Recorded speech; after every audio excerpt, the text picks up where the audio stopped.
Cara menyusun rencana keuangan tahunan. Pribadi yang praktis dan efektif.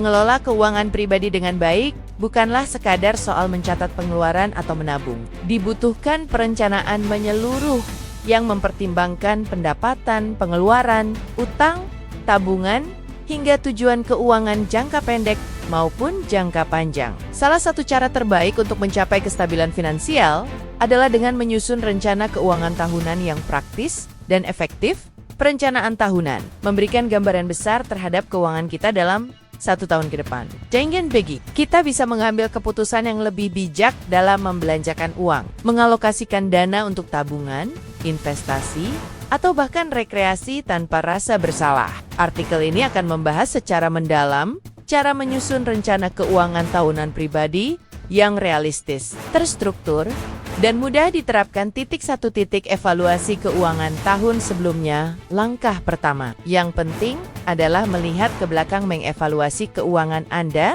di tahun sebelumnya. Tinjau pendapatan total, pengeluaran, tabungan, investasi, serta utang yang Anda miliki. Beberapa pertanyaan yang bisa Anda ajukan. Apakah saya mengalami surplus atau defisit di tahun lalu? Berapa persen dari pendapatan yang bisa saya simpan? Apa utang saya berkurang atau malah bertambah? Apakah saya mampu mencapai target keuangan tahun lalu? Catat semua temuan ini sebagai dasar penyusunan rencana baru. Evaluasi ini memberi gambaran jelas tentang pola keuangan Anda serta area yang perlu diperbaiki. Tetapkan tujuan keuangan tahunan setelah mengetahui posisi keuangan Anda saat ini. Tetapkan tujuan keuangan yang ingin dicapai dalam 1 tahun ke depan. Tujuan ini sebaiknya konkret, terukur, dan realistis. Contoh tujuan keuangan tahunan yang umum.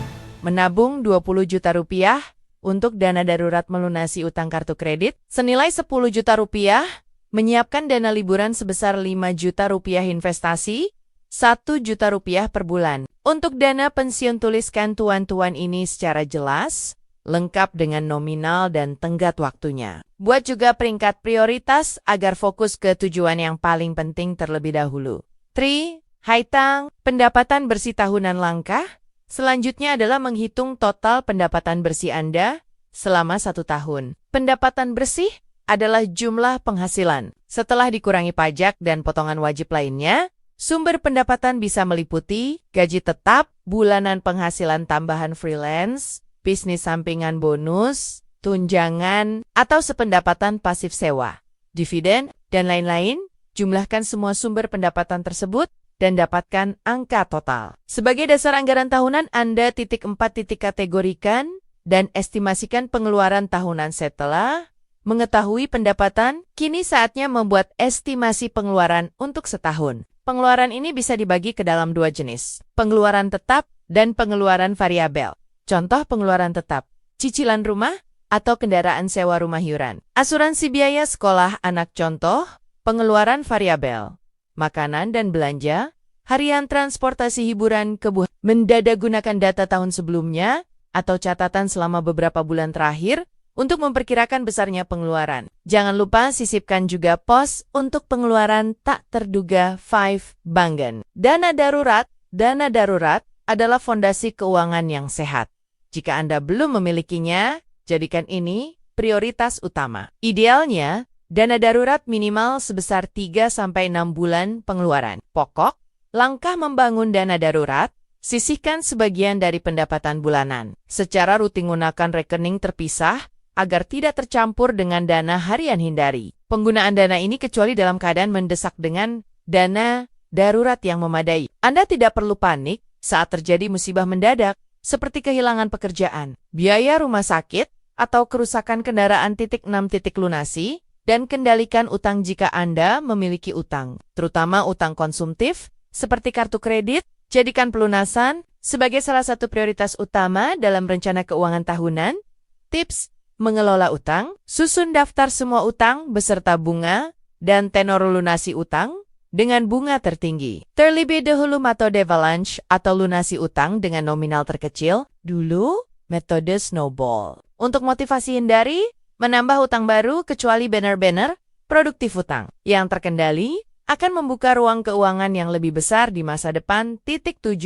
Alokasikan dana untuk tabungan dan investasi. Jangan hanya menabung jika ada sisa. Justru sebaliknya, jadikan tabungan dan investasi sebagai pengeluaran wajib yang dialokasikan di awal bulan. Pay yourself first.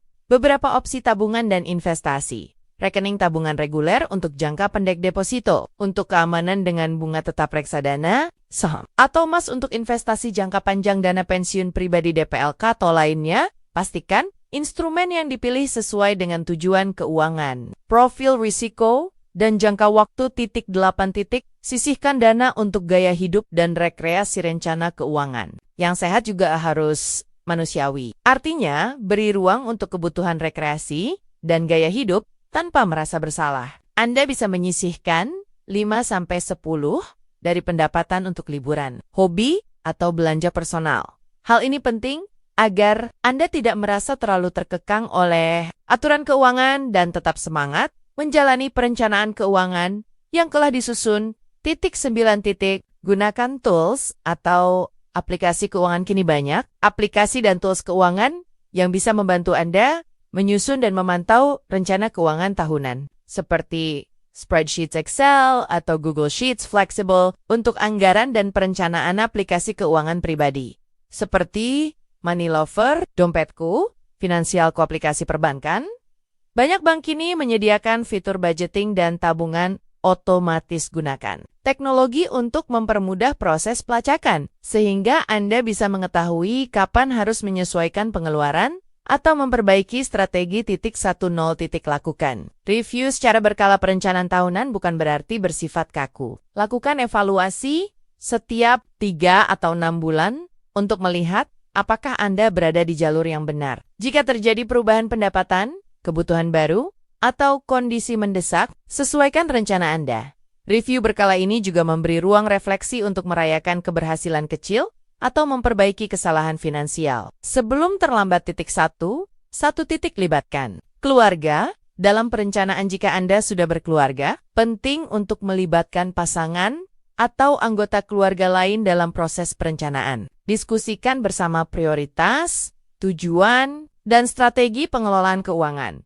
Dengan komunikasi terbuka, perencanaan keuangan menjadi bagian dari kerja tim, bukan beban pribadi. Ini juga bisa membantu membangun disiplin dan kebiasaan finansial yang sehat dalam keluarga. Penutup, menyusun rencana keuangan tahunan pribadi bukanlah tugas yang sulit jika dilakukan dengan langkah-langkah yang terstruktur. Mulailah dari mengevaluasi kondisi keuangan saat ini, tetapkan tujuan yang jelas, dan buat anggaran yang realistis. Prioritaskan dana darurat, tabungan, dan pelunasan utang sambil tetap menyediakan ruang untuk gaya hidup dan kesenangan. Ingat, perencanaan keuangan bukan sekadar dokumen atau spreadsheet. Ia adalah alat untuk membawa Anda lebih dekat pada kebebasan finansial dan ketenangan pikiran. Semakin konsisten Anda menjalankannya, semakin besar pula dampak positifnya bagi masa depan.